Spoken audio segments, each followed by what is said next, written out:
ሰላም ውድ ቤተሰቦቼ እንደምን ሰነበታችሁ? አባት ይመስገን እኔ በጣም ሰላም ነኝ። ሁላችንም እንዳየነው ወይም እንደተመለከታችሁት ላለፉት 3 ሳምንታት በ3 ክፍል ስለ ናርሲሲስት ሰዎች ወይም ፐርሰናሊቲ ዲስኦርደር ስላለባቸው በአማርኛው የማንነት ቀውስ ስላለባቸው መርዛማና አደገኛ ሰዎች ስንነጋገር ቆይተናል። ቪዲዮውን የተመለከታችሁ ሰዎች ጥያቄ እንዳነሳችሁት የአንድ ቪዲዮ አሰራር ባህሪም መጨረሻ ላይ ማጠቃለያ እንደሚያስፈልገው መጠን ዛሬ ደግሞ አማልክት ከየት መጡ? እነማን ናቸው? እነዚህስ አደገኛ ገረድና የዛር መናፍስ ከየት ነው የተፈጠሩት? እነዚህ ናርሲሲስት ሰዎችስ ያሰለጠኗቸውና የያዟቸው በየት መንገድ ነው የሚለውንና መፍትሄው ምንድን ነው የሚለውን ደግሞ ዛሬ እንነጋገራለን። እንደተመለከትኩት አንዳንድ ኮሜንቶችም እንደተሰጡ እነዚህ ከየት ነው የመጡት? መጽሐፍ ቅዱስ ላይ ነው ወይስ ቁርአን ላይ ነው ያሉት የሚልም ጥያቄ ተነስቷል። በነገራችን ላይ ቁርአንና መጽሐፍ ቅዱስ መናፍስትን አያረባም፣ ወይም ማንም ሰው መናፍስት አርቢ አይደለም። ስለዚህ መናፍስት በሙሉ ከነዝርያቸው ከናመጣጣቸው ከናለቃቸው መጽሐፍ ቅዱስ ውስጥም ቁርአን ውስጥም ሙሉ በሙሉ አይገኙም። ቁርአን የራሱ ዓላማና ባህሪ ያለው፣ መጽሐፍ ቅዱስም የራሱ ዓላማና ባህሪ ያለው ተልእኮ አለው። ለሰዎች የሚጠቅመውን የእግዚአብሔርን መንግስት ሐሳብ ነው አጉልተው የሚናገሩት ሁለቱም መጽሐፍት። መጽሐፍ ቅዱስ በጣም አጉልቶ የሚናገረው፣ ቁርአንም በጣም አጉልቶ የሚናገረው የእግዚአብሔርን መንግስትና ሐሳብ ነው እንጂ መናፍስትን በመደርደር አይደለም። በእግዚአብሔር ስርዓትና መንግስት ውስጥ ግን መናፍስት ያላቸውን የክፋት ደረጃ፣ መናፍስት ያላቸውን ወይም ክፉ መንግስት ያለውን አሰራር ያስቀመጠልን መንገድ አለ። በቂ ነው በሚገባልክ። ሁሉም የመናፍስት ትምህርት ግን መጽሐፍ ቅዱስና ቁርአን ውስጥ ይገኛል ማለት ግን አይደለም፣ ሊገኝም አይችልም። መጽሐፍ ቅዱስ ግዴታም የለበትም፣ መናፍስትን ሲያራባ አይኖርም። ስለ መናፍስትም መጽሐፍ ቅዱስ ላይ ከተጻፈው ውጪ በፍጹም የለም ተብሎም ደግሞ ልንደመድም አንችልም። በቁርአንና በመጽሐፍ ቅዱስ ውስጥ ያልተመዘገቡ በጣም ብዙ እውቀቶች አሉ፣ በጣም ብዙ ሚስጥሮች አሉ። እኔ በግልጽ ልንገራችሁ፣ ቁርአን ውስጥም መጽሐፍ ቅዱስ ውስጥም ያልተመዘገቡ ብዙ ጥበቦች አሉ፣ ብዙ እውቀቶች አሉ፣ ብዙ ሴራዎች፣ ብዙ አሻጥሮች፣ ብዙ ክፉ መንገዶች አሉ። እነሱን ነው የምንነጋገረው። የግድ መጽሐፍ ቅዱስ ውስጥና ቁርአን ውስጥ መገኘት የለበትም አንድ እውቀት። ሁሉም እውቀት መጽሐፍ ቅዱስ ውስጥ አይገኝም፣ ሁሉም እውቀት ደግሞ ቁርአን ውስጥ አይገኝም። ቁርአንና መጽሐፍ ቅዱስ የየራሳቸው ባህሪና ተልእኮ አላቸው። ለዛ ብቻ ነው የተዘጋጁት። አበቃ። ይሄን ለምታነሱ መልስ ይሄ ነው። ከየት መጡ ወደሚለው ግን ስንሄድ አማልክት የሚሉት በአጠቃላይ የሰው ልጅ ከመላእክት ጋር ወይም ከመናፍስት ጋር ከተዳቀለ በኋላ የመጡ ፍጡራን ናቸው። አማልክት ማለት ገዢዎች ማለት ነው። የሚመለኩ ናቸው፣ አቅም ስላላቸው፣ ከፊል መንፈስ ከፊል ስጋ ስለሆኑ እነዚህ የአማልክት ቤተሰብ የአማልክት ዝርያዎች ምድር ላይ ብዙ ዓመት ከተማ ሰርተው ኖረዋል። ሰዎችን ሲያርዱ፣ ሰዎችን ሲያገዳድሉ፣ ሰዎችን ሲጨፈጭፉ፣ ሰዎችን ሲያዳሙ የኖሩ ናቸው። ለምንድን ነው ከተባለ ከሰውም ከመንፈስም የተዳቀሉ ስለሆኑ የሰው ልጅ ማጥፋት ይፈልጉ ነበር። የሰው ልጅ በታሪኩ ለሁለት የተከፈለው መላእክት ከሰው ልጅ ጋር ከተዳቀሉ በኋላ ነው። ሁለት ዝርያ ተፈጠረ ማለት ነው። በመናፍስት የተበረዙት ሌላ ዝርያ ናቸው፣ ያልተበከሉት ደግሞ ሌላ ዝርያ ናቸው። አንዳንድ ሰው ሳይገባው ይሁን ወይ አውቆ ሁሉም ዘር ከነዛ ጋር የተዳቀለም ይመስለዋል። ሁሉም የሰው ዘር ከመላእክት ጋር አልተዳቀለም። አንድ ቦታ አንድ ስፍራ ያሉት ብቻ ናቸው የተዳቀሉት። እንዴት የሚለውን እሱን በሰፊው ከዚህ በኋላ ደግሞ በ4 ክፍል በደንብ እናየዋለን። ምናልባት ሰብሰብ አድርገን በ3 ክፍል እናየው እንችላለን። ባጭሩ ግን አማልክት የተፈጠሩት ሰው ሆነው ስጋ የለብሰው የሚሰወሩም የሚከሰቱም ናቸው። በምድር ላይ ከርሰ ምድር አለ፣ ገጸ ምድር አለ፣ ውስተ ምድር አለ። ወደ ሌላው ሳልሄድ ማለት ነው እንዲገባን አጠር ላድርገው።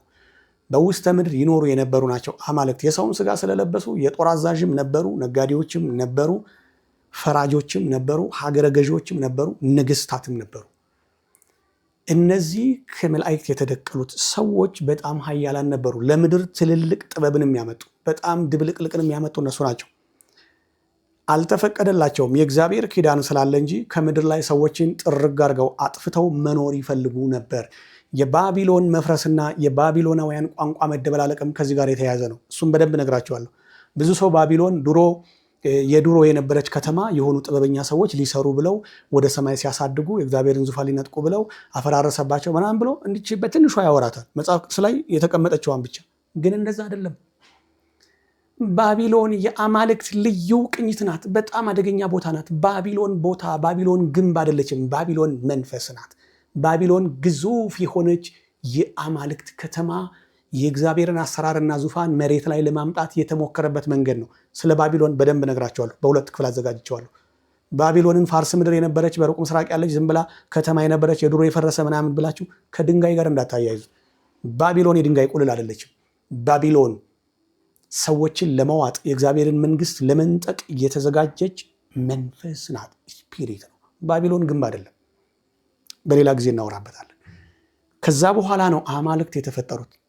እንደገና ከአማልክት ነገድ የተፈጠሩት ከሰው ጋር እየተዳቀሉ ሲመጡ ደግሞ ሰውም መንፈስም እንስሳ የሚሆኑ ደግሞ ፍጥሮች ተፈጠሩ። ይህን በደንብ አስረዳቸዋለሁ። ምንጭህ ከየት ነው፣ ታሪክህ ከየት ነው፣ በደንብ አስረዳቸዋለሁ። ሁሉንም ደግሞ የመግለጥ ምንጭን ደግሞ የመጠቆምም ምን የለብኝም፣ ግዴታ የለብኝም። ለምን ከተባለ ሁሉም ሚስጥር ስለማይወራ እንደ መረጃ እንደ ምርምር ሁሉም ከዚህ ነው ያገኘሁት ተብሎ ላይነገር ይችላል። አሳማኝ የሆኑ ነገሮች ግን ማምጣት እችላለሁ። ስለዚህ አማልክት እንዳያደናግሯችሁ፣ እንደዛ ናቸው የተፈጠሩት። እነዚህ የዛር መናፍስትም ደግሞ የሰው ልጆች ከመናፍስት ጋር ከተቀላቀሉ በኋላ የተፈጠሩ ፍጡራን ናቸው። እነዚህ የተቀላቀሉት ብዙ አይነት ባህሪ ነው ያላቸው። ስለዚህ እነዚህኞቹ ትልልቆቹ ግዙፋን አማልክት በ5 መሪዎች በ5 የነገድ አለቆች ይመሩ ስለነበረ ትናንሽና የወደቁትን አሽከር ባሪያ አድርገው ያሰሯቸው ነበር። ኋላ ግን የሰው ልጆችና የአማልክት ሽኩቻ የበዛ ሲመጣ፣ ምድር ላይ ነገሮች ሲበላሹ፣ የእግዚአብሔር መንፈስ ወርዶ በተደጋጋሚ መምታት ሲጀምር አማልክት ከተማቸውን ጠቅልለው ዘጉ፣ ባሮቻቸውን ጠራርገው አስወጡ። እነዛ ባሮች ዛሬ እኛን እየቀጠቀጡ ነው። በ3 ክፍል ያየናቸው ናርሲሲስት ሰዎች እንኳን የነዚህ ሰዎች ፍሬ ናቸው፣ ወይም የነዚህ መናፍስት ፍሬዎች ናቸው። በጣም አደገኛ ነገር የፈጠሩት እነዚህ ናቸው። ገና መላእክትም ደግሞ መጥተው ምድር ላይ ሌላ ጦርነት የሚፈጥሩበትም ዘመን አለ። እነዚህም ባሮችን ጠርገው ወስደው ደግሞ ከነዝርያቸውም ባሪያ የሚያደርጉበትም ደግሞ ዘመን ገና ይመጣል። እሱን እነግራችኋለሁ። ሰው የማይኖርበት ጋፕ የሆነ ብላክ ስፔስ እንደሚፈጠርም ደግሞ ገና በደንብ እነግራችኋለሁ። ብላክ ስፔስ ይፈጠራል ምድር ላይ። ሰው የማይኖርበት ዘመን ይመጣል። ከሆነ ጊዜ በኋላ ደግሞ ሰው መኖር የሚቀጥልበት ዘመን ይመጣል። ይሄ ቅዠት እብደት እንዳይመስላችሁ፣ ተራ ድስኩር አይደለም። ልንገራችሁ፣ ብዙ ሚስጥር ነው የምነግራችሁ። ብዙ ሚስጥር። እኔ ስራዬ ተፈጥሮን መመርመር ነው። ብዙ ጊዜ ብዙ ያገኘኋቸው ሚስጥሮች፣ ብዙ የደረስኩባቸው ሰነዶች አሉ። እነሱ እነግራችኋለሁ። ገና ምድር ላይ ብላክ ስፔስ ይፈጠራል። ጦርነት እንዳይገርማችሁ፣ የሃይማኖት ቀውስ፣ የፖለቲካ ቀውስ እንዳይገርማችሁ፣ ሀገራት እርስ በርስ ስለሚቀጣቀጡት ህዝብ በህዝብ ላይ መነሳቱ እንዳይገርማችሁ። ገና ለሆነ ዓመት ጋፕ ውስጥ ሰው የማይኖርበት ዘመን ይፈጠራል። ጭራሽ ሰው የማይራባበት፣ ሰው የማይኖርበት ብላክ ስፔስ ይፈጠራል። ጥቁር የሆነ ቦታ። ከዛ በኋላ እንደገና ሰው መዋለድ መራባት ይጀምራል። እንዴት ሆኖ የሚለውን ወደፊት እነግራቸዋለሁ። ስለዚህ አማልክት እነዚህ ናቸው። እነዚህም መጥተው ሰዎችን በክፋት የሚያሰለጥኑት መናፍስት ከነሱ የተባረሩ ናቸው። ምድር ላይ እያገዳደሉን እያቀጣቀጡን እንዳንስማማ የሚያደርጉን ናቸው። ባጭሩ ይሄ ነው። ይሄን ሂንት ከሰጠኋችሁ በሰፊው ስለምመለስበት እንዳይሰፋ መፍትሄው ምንድን ነው ወደሚለው እንምጣ። መፍትሄዎቹን ባጭሩ እንነጋገር፣ ከባድ አይሆንም። ናርሲሲስት ሰዎችን ብቻ በተመለከተ ከነሱ ወጥመድ፣ ከነሱ ጥፋት፣ ከነሱ ጫና፣ ከነሱ ችግር እንዴት ነፃ እንወጣለን፣ ራሳችን እንዴት እንጠብቃለን ወደሚለው መፍትሄ እንምጣ። ኮሜንት ላይም ጥያቄ ተነስቶልኛል። በአካል የሚያቆኝም ሰዎች አንተ ሰው ያልሆነ ነገር ነግረን ችግር ውስጥ ገብተናል፣ እንዴት ነው የምንቋቋማቸው? እንዲህ ከሆነ እኮ በዙሪያችን ብዙ ናቸው፣ ኦልሬዲ እኮ በእነሱ ተውጠናል፣ በጣም በቁጥር ሁሉ ሊበልጡን ይችላሉ፣ ምን አይነት ጣጣ ውስጥ ነው የከተትከን እና ምን እናርግ ያሉኝም አሉ። በአካል የሚያቆኝ ሰዎች ኮሜንት ላይም ቀላል ቁጥር ያልሆነ ጥያቄ ተነስቷል። ስለዚህ መፍትሄው ምንድን ነው የሚለውን በአጭሩ እንነጋገርና ስለ ናርሲሲስት ያለውን ጉዳይ እንጨርስና ስለ ክፉ መናፍስት አለቆችና ስለ አማልክት ግን በደንብ እንቀጥላለን።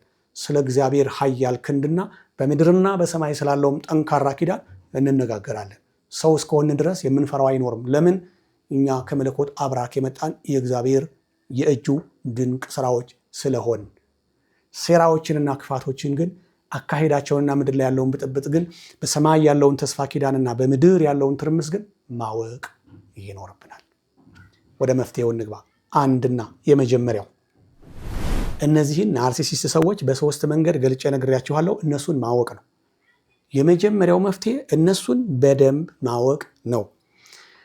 በዜቦን በምትባለዋ በዛች አደገኛ ገረድ መንፈስ የሚመሩት እነማን ናቸው? ምን አይነት ባህሪ ያላቸው? በደንብ አስታውሱ። ቪዲዮውን ደጋግማችሁ ይዩት፣ ወደኋላ ሂዱና። በሁለተኛ ደረጃ በራሽ አመር ወይም ሽመሉ በሚባለው የሚመሩት በጭካኔና በውንብድና የሚገለጹት ናርሲሲስት ሰዎች ምን አይነት ባህሪ ነው ያላቸው? ምን አይነት አካሄድ ነው የሚጠቀሙት? ምን አይነት ሽፋን እየተሰጣቸው ነው? እንዴት ነው የሚንቀሳቀሱት? የሚለው በደንብ ወቋቸው። በደንብ ልምዱ ካላችሁ ገና ሲናገሩ ገና ስታዩቸው ታውቋቸዋላችሁ። ለምን? አካሄዳቸው አደገኛ ነው፣ ፎርጅድ ነው፣ ወይም ቅብ ነው፣ የተቀባባ ነው። መታ ስታረጉት እርግፍ ነው የሚለው። ምንም ነገር የነሱ አይደለም። የመጀመሪያው ራሳቸውን ማወቅ ነው። በሶስተኛ ደረጃ ደግሞ ቤላሞን በሚባለው በሶስቱ ንዑስ አለቆች ተጠቅሎ የሚመራው በሌጊዮን መንፈስ የሚመራው ደግሞ ምን አይነት ሰዎች ናቸው የሚለውን በደንብ ጠንቅቃችሁ እዩት።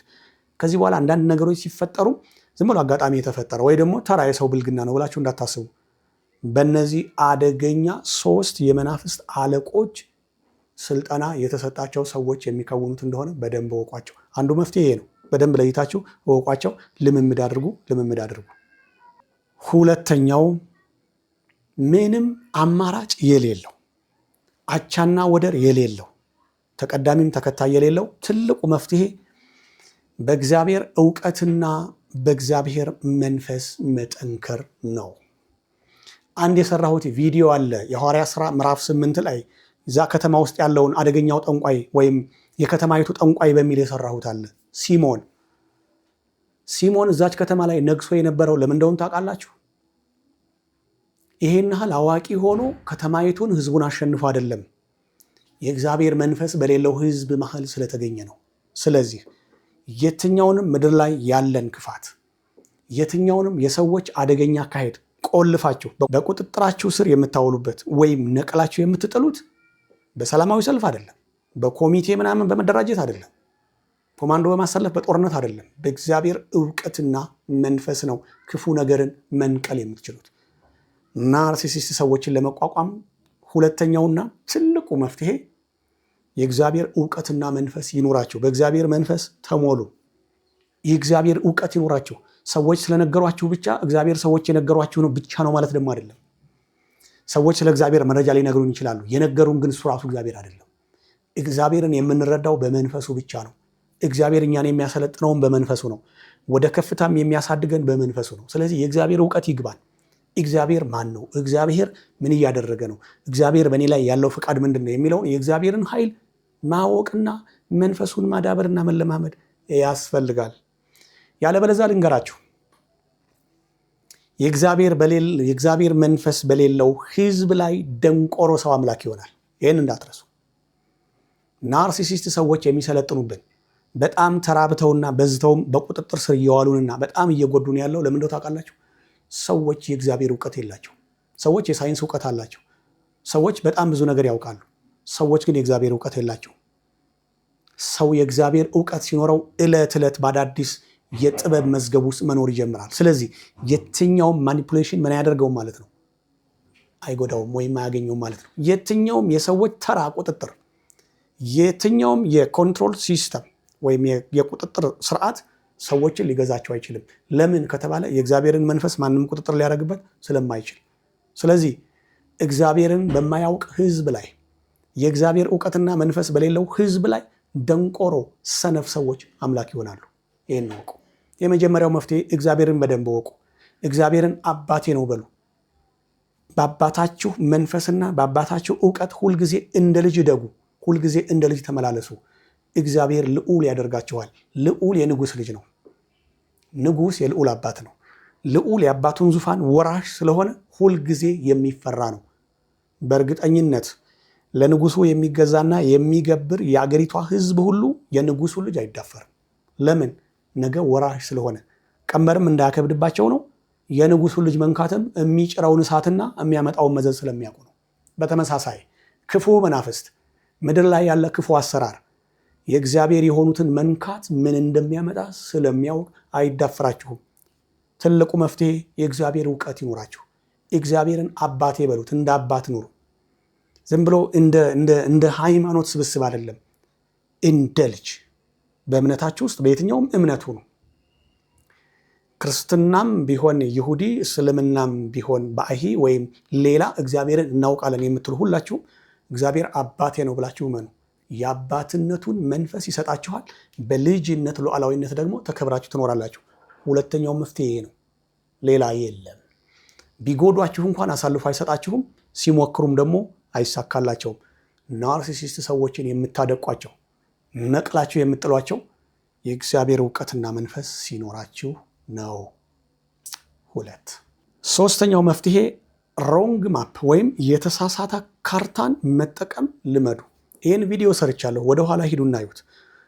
ሮንግ ማፕ ማለት የሚያጠምድን ሰው ማጥመድ ማለት ነው ባጭሩ። ያ ማለት ምንድን ነው? አንድ ሰው አሳ ሊያጠምድ ወደ ወንዝ ሲሄድ አሳዎች ሰውየውን አጠመዱት እንደማለት ነው። የተቀባበለ ጥይት አቀባባዩን እንደሚመታው እንደማለት ነው። ሮንግ ማፕ ስትጠቀሙ እንደዚህ ነው። እቅዳችሁን፣ ሐሳባችሁን፣ ሙያችሁን፣ ስራችሁን፣ ሚስጥራችሁን፣ ዓላማችሁን ለነዚህ ሰዎች አትነግሩም። ሲጠይቋቸው፣ ሲያስቸግሯቸው ወይ ሲጎረጉሯችሁ ምንድን ነው የምታደርጉት? የተሳሳተ ካርታ ነው የምትሰጧቸው። የተሳሳተ ካርታ ማለት የተሳሳተ መረጃ ማለት ነው። የተሳሳተ መረጃ ስትሰጧቸው በተሳሳተ መንገድ ይሄዳሉ፣ የተሳሳተ ኢላማ ይመታሉ። ከዛ ነገሩን ሲያዩት የተሳሳተ ነው። ይሄ ይጠቅማችኋል እንደ መፍትሄ። ለናርሲሲስት ሰዎች እውነተኛ የሆነ ፍላጎታችሁን፣ እውነተኛ የሆነ ዓላማችሁን፣ ንጹህ የሆነ ልባችሁን፣ ነፍሳችሁን እንዳትሰጡ ሮንግ ማፕ ተጠቀሙ። ማኩረፍም ስለሌለባችሁ፣ ምክንያቱም የስራ ባልደረቦቻችንም አለቆቻችንም ሊሆኑ ይችላሉ። የቢዝነስም ደንበኛችን ሊሆኑ፣ ስራም የሚያገናኙ ሊሆኑ ይችላሉ። እነዚህ ሰዎች ጣጣቸው፣ ችግራቸው እንዳለ ሆኖ ሰው ብለን ተቀብለናቸው አይደል? የሰው ፍጡር ናቸው፣ ዜጋ ናቸው። ምንም ማድረግ አችልም። እንዲያውም በጣም ትልልቅ ቦታም የተቀመጡ ይኖራሉ። ስለዚህ ማኩረፍ፣ እነሱን ማግለል ከባድ ነው የሚሆነው። ምን ልናደርግ ነው?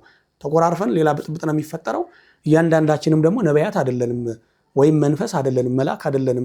በደንብ እያየን እነሱን እየለቀምን እንደ አረም እየጣል ደህና ደህናዎቹ የተሰባሰብን የምንኖርበትን መገንባት አንችልም። በጣም ከባድ ነው የሚሆነው። በመካከላችን ተጋብተዋል። አለቃና ምንዝር ሆነው በአሰራር ውስጥ አሉ። መምህራን አሉ፣ ነጋዴዎች አሉ፣ ሳይንቲስቶች አሉ። ምን ልናደርጋቸው ነው? ከባድ እኮ ነው። መፍትሄው ግን ሁልጊዜም በግል ሲጠይቋችሁ እንዳካሄድ ሮንግ ማፕ መስጠት ነው። ትክክለኛ ነገራችሁን አለመንገር ነው። ከተረዳችኋቸው እነሱን መቆጣጠር ከባድ አይሆንም። ሶስተኛው መፍትሄ ነው። አራተኛው ከነሱ ጋር ምንም አይነት የጠለቀ ግንኙነት እንዳይኖራችሁ፣ ከፍተኛ የሆነ ሚስጥራዊ ትስስር እንዳይኖራችሁ። በጋብቻ ሊሆን ይችላል፣ በወዳጅነት ሊሆን ይችላል፣ በቢዝነስ ትስስር ሊሆን ይችላል፣ ወይ በንግድ ደንበኝነት ሊሆን ይችላል ወዘተ። ከነሱ ጋር የጠለቀ ነገር ውስጥ አትግቡ። በዛ ጉዳይ ከተገናኛችሁ ያንን ጉዳይ ብቻ ጨርሳችሁ ከነሱ ጋር መለያየት ነው። እንዳላወቀ ነው መሆን ያለባችሁ። እነሱ ግን ጥልቅ የሆነ ጓደኝነት ውስጥም፣ ጋብቻ ውስጥም፣ አብሮነት ውስጥም፣ ወዳጅነት ውስጥም ሊከቷችሁ ይፈልጋሉ። ምክንያቱም በጣም አፈቅቤ ናቸው፣ በጣም ፈጣን ናቸው፣ ጨካኝ ናቸው፣ ህሊና ቢስ ናቸው፣ ተለዋዋጭ ናቸው። ስለዚህ በብዙ መልኩ ሊገቧችሁ ይችላሉ። በምንም ተአምር ግን አራተኛው መፍትሄ ከነሱ ጋር የጠለቀ ግንኙነት አትፈጽሙ ወይም አትመስርቱ። በምንም መንገድ ከነሱ ጋር ይሄን አታድርጉ። ወዳጅነት ሲፈልጓችሁ ከነሱ ይምጣ፣ እናንተ ግን ምንም አትስጡ። በንግድ ደረጃም ስትተሳሰሩ የሚጠቅማችሁን ነገር ከነሱ ውሰዱ። ንግድ ነው፣ ገበያ ነው፣ ቢዝነስ ነው። አንዳንዴ ቢዝነስ ላይ ብዙ ቅያሶች አሉ። አሁን ወደ ቢዝነስ ትንታኔ ያልገባም እንጂ ብዙ ቅያሶች አሉ እና ብልጥ መሆን ይኖርብናል። ደግሞ እዛ ላይ ገና ለገና እነሱን ለማራቅ ብለን የባሰ ቢዝነሳችን ሊዘጋጋ ይችላል። በአድማና በጭካኔ በነፍሰ ገዳይነትና በውንብድና ራስን በመጥላትና በሌላ ውስጥ በመደበቅም አደገኛ ናቸው ብለን በሶስት አይተናቸዋል። ያንንም ጣጣ ምተው ችግር ውስጥ እንዳይከቱንም ብልጥ መሆን አለብን። በአግባቡ ይዘን ከተገናኘንበት ጉዳይ ውጭ የሆነ መረጃ ንገሩን ካሉ ያንን ነግረናቸው ቴንኪው ብለን መለየት። ከዛ ውጭ ግን አብሮ መብላት፣ መጠጣት፣ አብሮ ማደር፣ ቤትን ማሳየት ወዘተ ችኮ ጮኜ ናት፣ ይሄ ቆጮኜ ነው፣ እንደዚህ ብለን እንደዚህ አውርተን ይሄን ስቤ ይሄን ልሰራው ይሄን አድርጌ የሚለው ትልልቅ ጉዳዮቻችሁን እንዳትነግሩ፣ ጥልቅ ነገር ከነሱ ጋር እንዳትመሰርቱ። ባልጠለቁና ባላወቁት ነገር ላይ እነሱ ብዙ ጊዜ መላምት የሆነ ነገር ወይ ከወሰዱ ነው እንጂ አይዳፈሩም። ስለዚህ ጥልቅ የሆነ ግንኙነት አትመስርቱ። አምስተኛው የናርሲሲስት ሰዎችን የምንቋቋምበት መፍትሄ ፊት አለመስጠት፣ ቦታ አለመስጠት ነው። እነሱ ፊት የሚሰጣቸውን የሚያከብራቸውን ሰው የላላ ነው ክፍት ነው ብለው እስካመኑ ድረስ ግልብጡጡን ነው የሚያወጡት። ለእነሱ ቦታ እንዳትሰጡ፣ ፊት እንዳትሰጡ፣ ለሚያደርጉትም ነገር ለምንም ነገር ለእነሱ ቦታ እንዳትሰጡ። የሚገርማችሁ ስለ ናርሲሲስት ሰዎች አንድ ሚስጥር ላውጣ። በደንብ ልንገራችሁ፣ እንደ መፍትሄም ስለሚጠቅም ፊት የሚነሳቸውና የሚንቃቸውን ሰው በጣም ነው የሚፈሩት፣ በጣም ነው የሚያከብሩት። ልንገራችሁ ደግሞ አንድ በጣም ሲምፕል ቀላል ባህሪያቸውን ልንገራችሁ። በጣም አደገኛ ናቸው አይደል? ካደገኝነታቸው ደግሞ የእነሱ በጣም ደካማ ጎን ምን እንደው ታውቃላችሁ? የሚንቃቸውን ሰው፣ ይሄ ፊት የማይሰጣቸውን ሰው፣ በጣም ሲሪየስ የሆነ ሰው፣ በጣም ኃይለኛ አቋም ያለውን ሰው በጣም ነው የሚፈሩት፣ በጣም ነው የሚያከብሩት። መነካካት አይፈልጉም። ሁለተኞቹ በራሽ አመር ወይም በሽመሉ የሚመሩት ጨካኝና ወንበዴ ናቸው ብለናል አይደል? አቋም ያለውን ሰው ነጥለው ቀስ ብለው ነው የሚያልፉት። እንደ እንትን ይሄ ምንድን ነው ከድንጋይ ጋር እንደተጋጨ ያውሎ ንፋስ ቀስ ብለው ነው የሚያልፉት፣ አይጋጩትም። ምክንያቱም ከማይወጡት ጉዳይ ጋር መጋጨት አይፈልጉም። በሌላ በኩል እነዚህ በራሽ አመር የሚመሩት ጨካኞቹና ወንበዴዎቹ እንኳን አይዳፉ። ስለዚህ አቋም ይኑራችሁ። አስፈላጊ ከሆነም ደግሞ ጥሩ ቦታ ካገኛችሁም ደግሞ እነሱ እንዳይነሱ አድርጋችሁ መስበር ይኖርባችኋል። በዱላ አይደለም፣ በአሰራር ካወቃችኋቸው መንገዳቸውን ቁልፍልፍ አድርጋችሁ ማበላሸት ነው። ያኔ ባለ ጉዳይ ይሆናሉ እናንተ ጋር። የዛን ጊዜ ፊት ትነሷቸዋላችሁ። ትልቁ ነገር ይሄ ነው። ወደ ከባዱ መፍትሄ እንዳልሄድ ብዬ ነው እነዚህን አምስቱን ያስቀመጡት። ከባድ መፍትሄ አለ። እሱ ግን እንደ መንግስት፣ እንደ ሃይማኖት፣ እንደ ህዝብ ናሽናሊ በአሰራር የሚዘረጋ ስለሆነ ይቅርብኝ። እኔ የፖሊሲ አርቃቂ ኮሚቴ ምናምን አይደለሁም። እንዲህ ፖሊሲ ብረቅ አልልም። በቃ አልገባም። ምክንያቱም ዓለማችን በብዙ ሴራ ስለተጠላለፈች ግድ የላችሁም። እንደዚሁ መረጃ እያካፈልኳቸው ብንቀጥል ይሻላል እንጂ ትልቅ የሆነ መፍትሄም አለ። ለዘላለምም ከምድር ነቅሎ ማጥፋት የሚቻልበትና የሰው ልጅ ከነሱ ዘር ማጽዳት የሚቻልበትም ሌላ ስትሪክት የሆነ አቋምም አለ። ይሄ እንደ ሀገር ሲሆን የምናደርገው ነው። እንደ ዓለም የምናደርገው ነው። እንደ እምነት፣ እንደ ማህበረሰብ መስራት ያለብን መፍትሄ ፖሊሲ መር የሆነ ወይም በደንብ አሰራር ተቀርጾ በአሰራር የምንይዝበት መንገድ አለ። እሱ አይጠቅምም ባወራው። በግላችን እያንዳንዳችን የምትሰሙኝ ግን በቀላሉ ለመቆጣጠር እነዚህን 5 መፍትሄ ማድረግ ይኖርብናል። የመጀመሪያው በደንብ ጠንቅቆ ማወቅ ነው። ሁለተኛው በእግዚአብሔር በደንብ መጠንከር፣ በመንፈሳዊነት በደንብ መብሰል ነው። ሶስተኛው የተሳሳተ ካርታን መጠቀም ነው። አራተኛ የጠለቀ ወዳጅነትን ከነሱ ጋር አለመመስረት ነው። አምስተኛው ፊት አለመስጠት ነው። ደካማ ጎናቸው የሚንቃቸውንና ቦታ የማይሰጣቸውን ሰው ሁሌም ይለምናሉ። ለምን? እናንበረክከዋለን አንድ ቀን ብለው ስለሚሉ። አቋም ያለውን ሰው በጣም ነው የሚፈሩት። ከዚህ በላይ ባልናገር ደስ ይለኛል። ሌላም መፍትሄ አለ፣ ግን ይቆየን። ውድ ቤተሰቦቼ ስለነበረን ቆይታ በጣም አመሰግናለሁ። ስለምታበረታቱኝ፣ አስተያየት ስለምትሰጡኝ፣ ሁሌ ከጎኔ ስለምትሆኑ በጣም ደስተኛ ነኝ። አመሰግናለሁ። ግን አንድ ነገር ልናገር። እውነቴን ነው የምላችሁ። አንድ ቀን ሰብስክራይብ አድርጉ ብዬ አላውቅም። ለምንድን ነው የማታደርጉት? ማለት አዲስ የምታዩ ሰዎች እስኪ ሰብስክራይብ አድርጉ፣ እንዲሰፋ አድርጉት፣ እንዲያድግ አድርጉት። እኔ አሁን ከጀመርኩ ዓመት ከምናምን ሆነኝ፣ ግን ገና ትንሽ ነው የእኔ ተከታይና ለምንድን ነው ሰፖርት የማታደርጉኝ? እስቲ እኔ ሀሳብ ሳቀርብ እናንተ እኔን የምታግዙኝ ሼር በማድረግ ላይክ በማድረግ ኮሜንቶችን በመስጠት የፈለጋችሁን ኮሜንት። እኔ የሚያፈርሳኝ ኮሜንት የለም የሚገነባኝ እንጂ ጸያፍ ነገር የሚናገርና የሚጽፍ ለራሱ ይሁን እንጂ እኔ በእርግጥ እስካሁን ሰውም ጸያፍ ነገር ተናግሮኝ አያውቅም። በጣም ነው የማከብራቸው፣ እግዚአብሔር ይመስገን። ቢሆንም ይገነባኛል እንጂ እኔ ያው ጋርቤጅ ውስጥ ከተዋለሁ እንጂ ወደ አይምሮ የመጥቶ እኔን ማኒፑሌት ሊያደርገኝ ወይ ተጽዕኖ ሊፈጥርብኝም አይችልም። ስለዚህ ኮሜንት በመስጠት ሰብስክራይብ በማድረግ ነው የምታበረታቱኝና ታዝቤያለሁና እውነቴን ነው የምላችሁ። እኔ ለሰው ነው የማቀርበው ብዬ ስለማስብ ነው የማልላችሁ። እንዲህ አድርጉ፣ እንዲህ ህፃናት አይደላችሁ። በገመድ ይዞ በዚህ ሂድ በዚህ የሚባለው እንስሳ ነው እና እናንተ ደግሞ ትልልቅ ሰዎች ናችሁና ሰብስክራይብ ማድረግ ብትለምዱና ብታስተባበሩልኝ ደስ ይለኛል። ድጋሚ ግን አይለምደኝም። ሰብስክራይብ አድርጉኝ አልልም። ስላደረጋችሁኝ በጣም ነው የማመሰግነው። በተወደደ አክብሮት ሰላም ብያለሁ። በሌሎቹ ፕሮግራሞች እስከምንገናኝ ደህና ሆኑልኝ። አመሰግናለሁ።